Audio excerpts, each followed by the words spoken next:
ஒரு ஆப்ஷன் இருக்குது சீக்கிரமாக நம்ம வந்து பிஸ்னஸில் சக்ஸஸ்ஃபுல் ஆகிறதுக்கு. அதே சமயத்தில் ரொம்ப சீக்கிரமாகவே ஃபெயில் ஆகிறதுக்கும் ஆப்ஷன் இருக்குது. அது என்ன பிஸ்னஸ்ன்னு பார்த்தீங்கன்னா அதுதான் மொபைல் ஷாப் பிஸ்னஸ் ஸ்டார்ட் பண்ணுறது.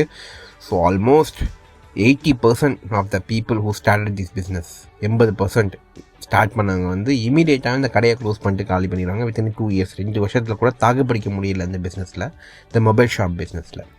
ஸோ இதை தான் நம்ம இன்றைக்கி டிஸ்கஸ் பண்ண போகிறோம். இந்த மொபைல் ஷாப் பிஸ்னஸ் எப்படி ஸ்டார்ட் பண்ணுறது, எப்படி சக்ஸஸ்ஃபுல்லாக ரன் பண்ணுறது. ஸ்டார்ட் எல்லாருமே பண்ணிடுவாங்க, பட் சக்ஸஸ்ஃபுல்லாக ரன் பண்ணுறது தான் ஒரு பெரிய சேலஞ்ச் இந்த தொழிலில். ஸோ இந்த தொழிலை பற்றி நம்ம இன்றைக்கி முழுக்க பார்க்க போகிறோம். வாங்க இந்த வீடியோக்குள்ளே போய்ட்டு ஃபுல்லாகவே நம்ம இன்றைக்கி சக்ஸஸ்ஃபுல்லாக எப்படி மொபைல் ஷாப்பை ரன் பண்ணுறதுன்னு பார்க்கலாம்.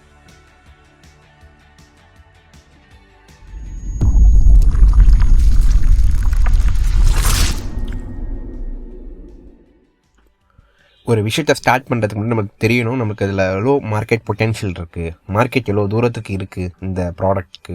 உங்களுக்கு எல்லாத்துக்குமே தெரியும், ஒரு வீட்டில் 4 பேர் இருந்தீங்கன்னா 4 பேருமே மொபைல் யூஸ் பண்ணுவீங்க. அதே மாதிரி தான் ஒரு வீட்லேயும். ஸோ மொபைல் யூசேஜ் வந்து ரொம்பவே அதிகமாக இருக்குது. ஸோ கன்சப்ஷன் அந்தளவுக்கு இருக்குது. ஸோ கன்சப்ஷன் இருக்குது, யூசேஜும் இருக்குன்னா கண்டிப்பாக அங்கே வந்து ஒரு மார்க்கெட் இருக்குது, அங்கே டிமாண்ட் இருக்குது, நீட் இருக்குது. ஸோ எல்லாமே இருக்கிற ஒரு விஷயம் வந்து மொபைல். ஸோ டெக்னாலஜி வளருது, ஸோ மொபைலோட அங்கே யூசேஜ் அதிகமாகுது. ஸோ கண்டிப்பாக அங்கே ஒரு டிமாண்ட் இருக்குது. ஸோ இப்போ எல்லா விஷயத்தையும் சேர்த்தோம்னா பார்த்தீங்கன்னா உங்களுக்கு மொபைல் யூசேஜ் ஒரு நல்ல ஒரு பிஸ்னஸை கொடுக்கும். இந்த மொபைல் பிஸ்னஸ் ஸ்டார்ட் பண்ணுறதுக்கு நீங்கள் ஃபஸ்ட்டு என்ன பண்ணணும்னா, உங்களுக்கு நல்ல ஒரு மார்க்கெட் பிளேஸ் வேணும், நல்ல இடம் வேணும். அந்த இடம் பார்த்தீங்கன்னா நிறைய மொபைல் ஷாப் இருக்கிற இடத்துல நீங்களும் ஆரம்பிச்சிங்கன்னா அந்த காம்படிஷனில் நீங்களும் போய் ஒரு இன்வால்வ் ஆகிறீங்க. ஸோ அங்கே ஒரு மார்க்கெட் ஷேராக தான் கிடைக்கும். 100 பேர் வர இடத்துல அங்கே 20 பேர் தான் வருவாங்க, 20 பேர் இன்னொரு கடைக்கு போவாங்க, 10 பேர் உங்கள் கடைக்கு வருவாங்க. ஸோ இது மாதிரி ஷேரிங் ஆகும். ஸோ தனியாக ஒரு இடத்துல நீங்கள் ஒரு மார்க்கெட் சர்வே பண்ணி அந்த இடத்துல நிறைய மக்கள் இருக்கிற இடத்துல ஒரு மொபைல் ஷாப் ஓப்பன் பண்ணிங்கன்னா அது உங்களுக்கு நல்ல ஒரு பிஸ்னஸ் அமையும். அதே சமயத்தில் இந்த ஷாப் ஸ்டார்ட் பண்ணுறது வந்து நீங்கள் எப்படின்னா டேரெக்டாக ஒரு ஷோரூம் மாதிரி ஆரம்பித்தாலும் கூடவே வந்து ஒரு சர்வீஸ் சென்டர் இருக்குது, ரொம்பவே முக்கியம். ஏன்னா நிறைய பேர் மொபைல் வச்சுருக்காங்க, அதில் ரிப்பேர் வருது, அங்கே வந்து பார்க்குறாங்க. நீங்கள் வந்து சொல்கிறீங்க இந்த மொபைலில் வந்து இந்த ஃபால்ட் இருக்குது, இதை அட்டென்ட் பண்ண முடியாது, இதுக்கு நீங்கள் புது மொபைலே வாங்கிக்கலாம். அப்போ அங்கே புது மொபைல் நீங்கள் கொடுக்குறீங்க. அங்கே புது மொபைல் வாங்கிட்டு அவங்க வாரண்ட்டி கேட்குறாங்க, 1 இயர் கொடுப்பீங்க. ஸோ அப்படியே அங்கே ரிலேஷன் டெவலப் ஆகுது, அங்கே கஸ்டமர் சாட்டிஸ்ஃபேக்ஷன் ஆகிறாங்க. ஸோ அவங்க 2-3 பேர் ரெஃபர் பண்ணுவாங்க. ஸோ இது மாதிரி தான் அங்கே ஒரு ஃபுல் பிஸ்னஸ் க்ரோ ஆகுது. ஸோ ஒரு மொபைல் ஷாப்புக்கு ரொம்ப முக்கியமான விஷயம் நல்ல ஒரு டெக்னீஷியன், அங்கே ஒரு சர்வீஸ் சென்டர் இருக்கணும். அங்கே சர்வீஸ் பார்த்துட்டு அதே சமயத்தில் ஒரு நல்ல ஒரு மொபைலும் டிஸ்பிளே வச்சுருக்கணும். ஸோ 2மே இருக்கணும், சைமல்டேனியஸாக 2மே இருக்கணும். அப்போ தான் வந்து ஒரு மொபைல் ஷாப் வந்து சக்ஸஸ்ஃபுல்லாக நம்ம ரன் பண்ண முடியும். இப்போது சாதாரணமாக நீங்கள் பார்த்துருப்பீங்க, ஏகப்பட்ட ஷாப் இப்போ பார்த்துட்ருக்கீங்க, ஏகப்பட்ட ஷாப் இருக்குது. இங்கே எல்லாமே வந்து மொபைல் டிஸ்பிளே பண்ணியிருக்காங்க. மொபைல் வாங்கணும்னு வரவங்க வந்து ரொம்ப கொஞ்சம் கம்மியாக தான், ஏன்னா அவங்களுக்கு நிறைய ஆப்ஷன்ஸ் இருக்குது. ஆன்லைனில் வாங்குவாங்க, ப்ளஸ் வந்து ஏகப்பட்ட ஷாப்ஸ் இருக்குது, மார்க்கெட் இருக்குது, எங்கே சீப்பாக கொடுக்குறாங்க அங்கே போய் வாங்குவாங்க. பட் மொபைல் நல்ல மொபைல் யூஸ் பண்ணிகிட்டு இருக்கவங்க வந்து ரிப்பேருக்காக வராங்க, நல்ல டெக்னீஷியன் நீங்கள் வச்சுருக்கீங்கன்னா கண்டிப்பாக உங்கள்கிட்ட வந்து மொபைல் ரிப்பேர் பார்க்க வருவாங்க. அப்போ வந்து உங்கள் ஷோரூமை பார்ப்பாங்க, உங்கள் ஷோரூமில் பார்த்துட்டு இல்லை டிஸ்பிளே இருக்க மொபைல்ஸ்லாம் பார்ப்பாங்க. அங்கே நீங்கள் சம் ஆஃபர்ஸ் கொடுக்குறீங்க. ஸோ கண்டிப்பாக அங்கே ஒரு பயங்கரமான ஒரு சேல் நடக்க வாய்ப்புகள் இருக்குது. இந்த மொபைல் ஷாப் பிஸ்னஸ் பார்த்தீங்கன்னா க்ளோஸ் டு உங்களுக்கு 20% டெய்லி ரெவென்யூ இருக்கும், ப்ராஃபிட் மார்ஜின். ஸோ இந்த அளவுக்கு ஒரு 1 லட்ச ரூபாய்க்கு ஒரு மொபைல் ஷாப் ரன் ஆகுதுன்னா உங்களுக்கு 20%, ஸோ 20,000 ரூபா உங்களுக்கு லாபம் மட்டுமே. ஸோ ஒரு நாளைக்கு ப்ராஃபிட் வந்து 20,000 உங்களுக்கு ப்ராஃபிட்.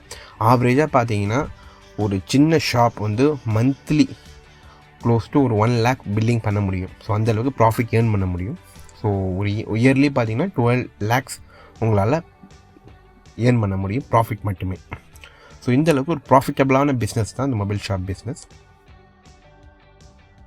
ஸோ ஸ்பேஸ் பார்த்தீங்கன்னா உங்களுக்கு 150 ஸ்கொயர் ஃபீட் இருந்தாலே போதும், சின்ன ஸ்பேஸ் இருந்தாலே போதும். இப்போ பார்த்துட்டு இருக்க கடையெல்லாம் பார்த்தீங்கன்னா 150 ஸ்கொயர் ஃபீட் தான்.